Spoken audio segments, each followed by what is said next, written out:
feel your heart, is it beating? Cause I want to let you know you're alive, you have feelings. He's the one who gave you a soul. Don't deny what he's giving you. Don't pretend like you know nothing at all. At all. Look in the mirror, tell me what you Assalamualaikum warahmatullahi wabarakatuh.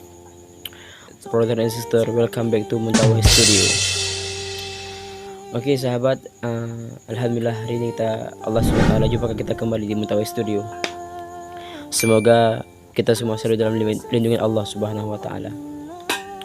Jadi brother, sambilan kita ngopi di Muntawai Studio, biar gak kosong waktu kita sharing lagi tentang ilmu-ilmu yang bermanfaat untuk saya, kita semua. Jadi pada video kemarin alhamdulillah banyak komen-komen yang terbaik dari abang-abang kita, kawan-kawan kita, dan juga disuruh untuk lanjutkan kembali pembahasan kita tentang sunnah-sunnah Nabi SAW dalam 24 jam setiap hari. Maka di pertemuan kali ini kita akan coba membahas tentang sunnah Nabi SAW. Jadi semoga dengan pembahasan ini terus menambahkan semangat kita, jazbah kita untuk bisa mengikuti Rasulullah SAW. Maka yang pertama kali kita mulai pembahasan sunnah itu dari pertama salamnya salat Rasulullah SAW di salat subuh. Jadi yang perlu kita ketahui dan poin yang pertama yang perlu kita bahas bahwasanya Nabi SAW manusia paling mulia, tak pernah tinggalkan salat berjamaah, apalagi salat subuh. Semua waktu Nabi tak salat berjamaah. Maka kita niatkan, kita juga yang mengakui orang yang mencontoh Rasulullah, ikuti Rasulullah, juga harus jaga salat berjamaah seperti bagaimana contoh Rasulullah. Maka dari sekarang kita niatkan terus, azamkan terus untuk bisa salat subuh berjamaah. Supaya apa? Supaya kita mendapatkan kelebihan yang Nabi sampaikan. Apa kata Rasulullah? Barang siapa, berilah kabar gembira untuk mereka yang pergi salat subuh berjamaah dalam kegelapan malam dengan cahaya yang sempurna pada hari kiamat. Barang siapa yang salat subuh berjamaah ke masjid dalam kegelapan malam, baginya cahaya yang sempurna pada hari kiamat. Oke, brother, kemudian apa yang Nabi sallallahu alaihi wasallam lakukan setelah salam salat subuh? Rupanya Nabi sallallahu alaihi wasallam beliau itu setelah salam beliau berzikir, dan Nabi SAW katakan, para sahabat mengatakan tak pernah Nabi SAW tinggalkan salat subuh kemudian beliau berzikir sampai keluarnya matahari. Jadi Nabi SAW beritikaf di rumah Allah sampai keluarnya matahari. Maksudnya apa? Sampai isyraq ataupun syuruk. Jadi setiap habis salat subuh Nabi nggak langsung cabut, nggak langsung berangkat. Nabi setelah salat subuh beliau beritikaf di rumah Allah sampai ke isyraq, waktu masuk isyraq atau masuk waktu terbitnya matahari. Apa yang Nabi buat ketika antara waktu salat subuh dengan waktu terbitnya fajar ataupun keluarnya matahari? Banyak hal yang Rasulullah buat. Biasanya beliau berzikir, maka kita ikut juga untuk berzikir macam Nabi. Ataupun kadang-kadang Rasulullah SAW mengabsen sahabat, menanyakan tentang keadaan sahabat. Aina fulan, aina fulan. Di mana si fulan, ke mana si fulan? Supaya apa? Supaya Rasulullah tahu siapa sahabat yang sakit, siapa sahabat yang enggak nampak lagi di masjid, siapa sahabat yang ada masalah-masalah. Semua terkontrol di masjid. Maka kita juga buat begitu, sahabat. Apa kita buat? Kita buat musyawarah sama kawan-kawan kita, komunitas kita, sama-sama anak muda, untuk selalu menanyakan gimana si fulan itu enggak nampak lagi, ataupun si fulan itu sering sama kita tiap hari, main bola sama-sama, wifi sama-sama, tapi kok bersih kan nampak sama-sama. Ini perlu kita juga untuk musyawarahkan bagaimana ketika kita hal dunia kita bisa sama-sama, untuk hal akhirat juga kita bisa sama-sama. Inilah anak muda yang sukses, brother.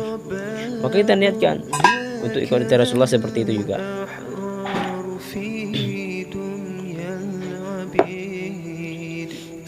Kemudian kadang-kadang apa juga Nabi buat? Kadang-kadang Rasulullah buat memberikan nasihat-nasihat kepada para sahabat. Ini sambil menunggu waktu Isra, Nabi memberikan nasihat-nasihat pada para sahabat. Kata sahabat, nasihat Nabi itu nasihat yang menyentuh hati. Untuk sekarang ini macam mana kita amalkan tentang pemahaman Rasulullah ini? Sekarang nggak ada lagi Nabi yang menyampaikan nasihat, maka kita baca hadis Nabi tentang nasihat-nasihat tersebut. Barulah kita baca kitab Riyadhus Shalihin, ya kan? Kumpulan hadis-hadis Nabi, ataupun kita baca kitab Fadailul A'mal, juga kumpulan hadis-hadis Nabi, ataupun kita baca kitab Muntakhab Hadis. Ini kitab-kitab kumpulan hadis Nabi yang membicarakan masalah nasihat-nasihat. Ini sebuah hari perlu kita dengarkan nasihat dari Rasulullah. Ketika pikiran masih bersih, pikiran kita masih kosong, belum masuk hal-hal keduniaan, kita isi dulu dengan nasihat dari Rasulullah SAW. Maka perlu kita niatkan untuk kita amalkan juga. Kita buat di masjid kita, buat majelis-majelis sama anak muda untuk kita bacakan hadis Nabi, motivasi-motivasi dalam beramal. Karena kenapa kita buat begitu? Karena Nabi buat begitu. Kita ingin contoh Nabi. Kemudian apa yang Nabi buat biasanya lagi? Biasanya Nabi juga menaikkan para sahabat. Siapa yang ada mimpi semalam, biar aku tafsirkan mimpinya. Gitu. Pokoknya Nabi membuat komunikasi dengan para sahabat. Jadi bukan cuma terfokuskan zikir, subhanallah, subhanallah. Bukan begitu saja. Pokoknya semua hal-hal kebaikan Nabi buat dalam masjid ketika menunggu waktu syuruk ataupun waktu Isra. Kemudian apa Nabi buat lagi? Ketika keluar waktu Isra, datang waktu syuruk, matahari telah keluar, maka Nabi sholat 2 rakaat. Nabi pun sholat 2 rakaat. Apa nama sholatnya? Namanya sholat Isra. Sholat Isra, sholat 2 rakaat. Maka Nabi memberikan motivasi bagi kita. Barang siapa yang sholat subuh berjamaah, kemudian dia berzikir di rumah Allah Subhanahu Wa Taala sampai keluarnya matahari, dan dia sholat 2 rakaat, maka Allah akan berikan pahala haji umroh sempurna. Ini kelebihan daripada sholat Isra 2 rakaat itu. Maka kita juga niatkan, bagi kita yang nggak mampu berangkat haji, ya kan? Bagi kita yang nggak mampu berangkat ke tanah suci, maka kita niatkan untuk bisa ikuti Rasulullah SAW. Masya Allah, brother. Ini di studio kita mulai dari dengan suara air, suara hujan. Mungkin agak sedikit terganggu ya. Cuman kalau bisa kawan-kawan kita untuk bisa kita fokuskan kembali pembahasan kita kali ini. Jadi sedikit lagi kita sambung, walaupun hujan-hujan ini ada keberkahan insyaallah, ya kan. Jadi yang Nabi buat setelah itu, Nabi biasanya pulang ke rumah. Setelah sholat Isra 2 rakaat, Nabi pulang ke rumah. Kemudian Nabi sarapan pagi di rumah istri bersama istrinya. Apa sarapan pagi Rasulullah SAW? Sarapan Nabi itu biasanya Nabi makan kurma, brother. Nabi makan kurma di pagi hari dan juga dengan air putih.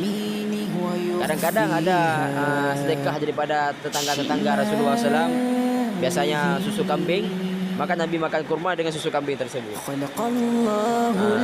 Maka kita niatkan juga untuk kita amalkan contoh Rasulullah ini dengan cara kita buat restock kurma di rumah kita, ya kan? Kita beli kurma untuk kita simpan supaya di pagi hari kita makan. Kenapa kita makan? Karena Rasulullah makan begitu, ya kan? Walaupun nggak cukup nanti kita, karena kita sudah biasa makan makanan berat dengan nasi gitu kan, maka kita niatkan untuk bisa kita makan kurma situ. Nabi SAW katakan, barang siapa yang makan kurma di pagi hari, maka dia akan terbebas daripada segala penyakit dan racun. Maka kita niatkan untuk bisa makan kurma di pagi hari. Kemudian apa Nabi mau katakan setelah Nabi sarapan pagi? Biasa Nabi kembali ke masjid. Nabi kembali ke masjid untuk sholat duha. Nabi sholat duha di masjid, brother. Kadang-kadang Nabi buat 4 rakaat, 6 sampai limit batas terakhirnya itu 12 rakaat. Nabi SAW mengatakan, seluruh sendi tubuhmu ini wajib disedekahkan setiap hari. Dan 2 rakaat solat duha mencukupi seluruh sedekah untuk pada seluruh sendi-sendi yang kita ada di tubuh kita ini. Maka kita juga harus untuk jaga duha kita. Untuk kita jaga duha kita, brother. Oke? Dan kemudian setelah duha, Nabi biasanya memberikan pengajaran-pengajaran kepada sahabat di masjid. Pokoknya kalau kata Nabi, kalau bukan rumah masjid, kalau bukan rumah masjid, kalau bukan rumah masjid. Itu saja. Ya kan? Kapan Nabi ke pasar? Ada waktunya Nabi ke pasar nanti. Ya kan?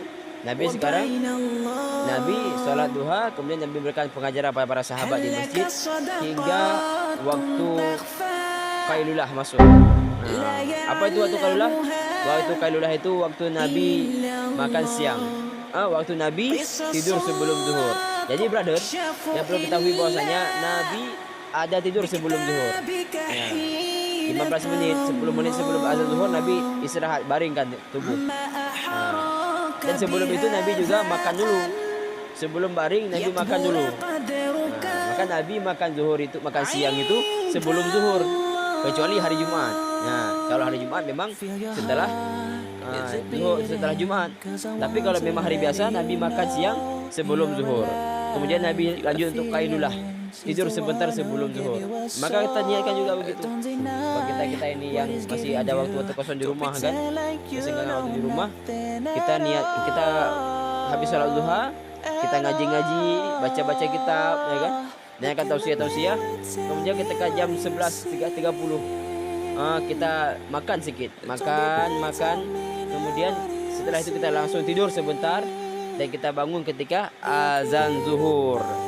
Nabi bangun ketika azan zuhur, brother. Maka kita niatkan begitu juga.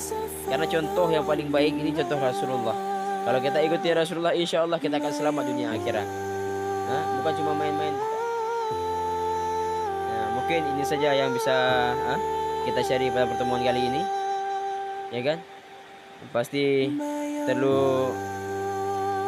tentu banyak sekali kekurangan dan juga mungkin ada kesilapan dalam penyampaiannya, karena memang kami ini masih proses tahap belajar untuk mempelajari sunnah Nabi SAW dan juga belajar untuk menyampaikan lagi, ya, supaya ilmu ini dapat bisa kita rasakan bersama-sama.